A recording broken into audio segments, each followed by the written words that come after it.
Welcome to Chapter 5, Lesson 4, video on congruent triangles. The lesson essential question is how do we use CPCTC? And later on in the lesson, we will learn exactly what those letters stand for. If a triangle can be translated, rotated, or reflected onto another triangle so that all vertices correspond, then the triangles are congruent, and parts of the congruent triangles that match are called corresponding parts. So let's take a closer look at what a congruence statement looks like. This says that triangle ABC is congruent to triangle FGH. This congruent statement is so important because it tells us so many things about the relationship between these two triangles. Without even drawing a second triangle, we match the letters from the congruent statement. So I know that A will match with F. And remember that, like, if this is A, then A is a vertex, but it's also an angle. So I can say angle A is going to be congruent to angle F simply because of their location in this congruent statement. And the same thing with B. Angle B will be congruent to angle G because they're the middle ones. They're both the middle letters in each of those parts of the statement. And angle C is congruent to angle H because they are in that last spot on the congruent statement. So just from the statement, I can get this relationship with their angles. The same can be done for sides. So sides require two letters. So AB will match FG. So since they are congruent triangles, then their sides, their pieces are also congruent. So AB will be congruent to FG, and we want to keep those letters in the same order. BC will be congruent to GH. BC will be congruent to GH simply because of their order in this congruent statement. And then the last one would be A to C. So AC is congruent to FH. And that, again, is just what we can find from this congruence statement. I have not even labeled or drawn triangles yet. This tells me how I am supposed to label and draw the triangles. So I've taken what we came up with the relationship with the angles and the relationship with the sides, and I've labeled two triangles. So triangle ABC, and it doesn't matter which vertex you start on with your letters. What needs to matter is that angle A, if I have one arc there, then angle F should also have one arc because of that relationship between their angles that we figured out from that congruent statement. So B, if that has 2, then G should have 2. If C has 3, then H should have 3. Same thing with their sides. If AB has 1 tick mark, then FG should also have 1 tick mark. So it doesn't matter how they are standing up or laying down or whatever look that it is, based on this congruent statement that we created these relationships between the angles and the sides. This is how we have to relate the two triangles. So let's finally find out what this CPCTC stands for. And here we have it. Corresponding parts of congruent triangles are congruent. CPCTC. Corresponding parts of congruent triangles are congruent. If we are told that the triangles are congruent, then their corresponding parts are congruent. And also in the other direction, which is what this fancy diagram is for. Two triangles are congruent if their corresponding parts are congruent, but also if their corresponding parts are congruent, then their two triangles are congruent.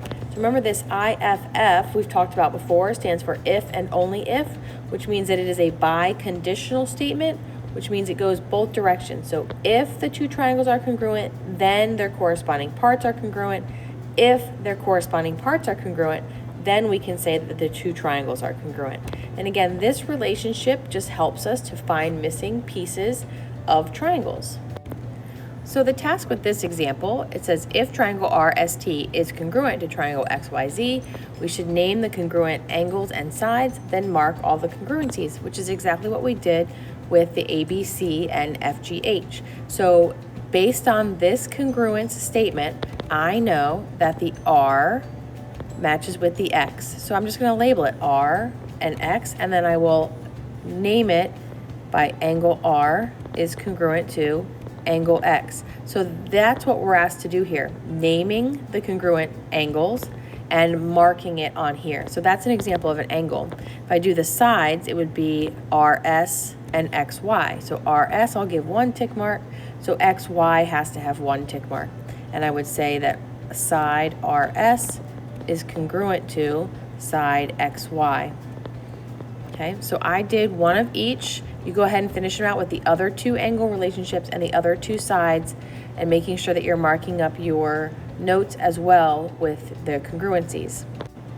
So go ahead and check your answers, focusing on these congruent statements down here with the angles and with the sides.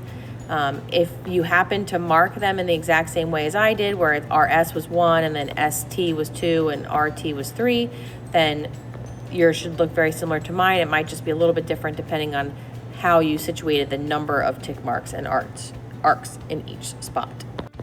We could also be asked to go the other direction with this, where we're given the labeled triangles and we have to complete the congruent statement. And the easiest way to do this is to just find those matching number of tick marks. So in this one, G is first. So I come down here to G and I see that that has 1 arc. So I come over here and I see that F is the angle with 1 arc. So that's going to be my first letter. Then N comes next. Well, N has the 2 arcs up there. So P is the one that has the 2 arcs. And then lastly, looking at C, has 3, and so does T. So triangle GNC is congruent to triangle FPT. Same one with this problem. K is down here with 1 tick mark, so that matches over here with V. Then I've got M next, which has 2 arcs, so S does not have 2. G is the one that has 2, so that would be next. And then last, O has 3, and S also has 3. So that would be our final congruent statement. Triangle KMO is congruent to triangle VGS. So now that we're going to be looking at these more interesting problems, this is where we really get into the algebra piece, where we really have to pay attention to that congruent statement, because the congruent statement is going to tell us what we're allowed to set equal to each other, because it tells us what corresponds within the congruent triangles. So for example, what we can see here is that angle H has a variable in it, and based on the congruent statement, angle AH matches with angle U. So I'm just going to mark that with a big 1 single arch here, but unfortunately that doesn't help me a whole lot, because I can see in this triangle over here that there's no angle information, so that doesn't help me a whole lot here. So let's take a look at the B. Well, the 4B minus 1 angle is in O. Well, based off of my congruent statement, O matches with S. So I'm going to label that with 2 tick marks. That matches with S. So I do have something I can use here. 4B minus 1 equals 35. And I can solve this for B. And I get B equals 9. Now, not only does the matching between the 35 and the 4B minus 1 help me to find B, it's also going to help me find U, which is going to help me find A. So follow along here. If this is 35 degrees over here, then angle O is also 35 degrees over here. That's what I used to set the equation equal over here to find B. But now I know 2 out of the 3 angle measures, and I can use the angle sum theorem to figure out the measure of angle U. So I add 23 plus 35 together to get 58. Then I subtract that from 180 to figure out that angle U, the measure of angle U, is 122 degrees. Because I know that that is congruent to angle H over here, I can set up the equation 10A minus 8 equals 122 and solve for A. And I get A equals 13. I don't have to worry about well, actually I do have all three angle measures, 23, 35, and 122. They would be the exact same over here, because even for my congruent statement, I can see that C matches with I, so angle I down there that measures 23, angle C would also measure 23, and I have all three angle measures from all three triangles. In this particular problem, I'm not interested in their side lengths, just in their angle measures to help me figure out that A is 13 and B equals 9. This next example, I'm interested in side lengths and not angles, and again, that's simply based on the information that is given to me.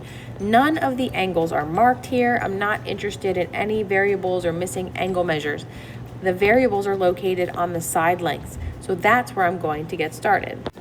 And I am going to start with information that's given to me. So I have a 17 over here for side MC that has 3 tick marks. If I come over here, the side with 3 tick marks is labeled 9y minus 1. So because those things are marked as congruent, I can set 9y minus 1 equal to 17 and solve.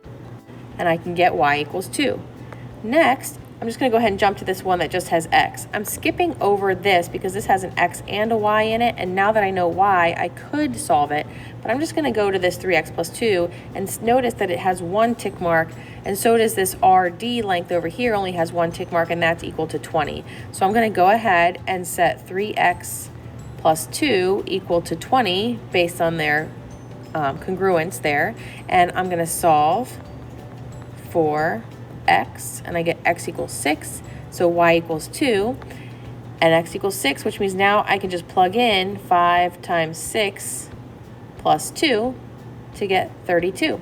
So we have found x, which is 6, we have found y, which is 2, and RE, let's see, RE has 2 tick marks, and so does that 5x plus y. So if the 5x plus y worked its way down to 32, then RE is also 32. And those are the answers that the question was asking for. And this concludes our lesson 4 from Chapter 5 on congruent triangles. And how do we use CPCTC, which remember stands for corresponding parts of congruent triangles are congruent. So if we identify the corresponding parts of the congruent triangles, then we can use information to find missing pieces of the triangles. Just remember that order matters from those congruent statements.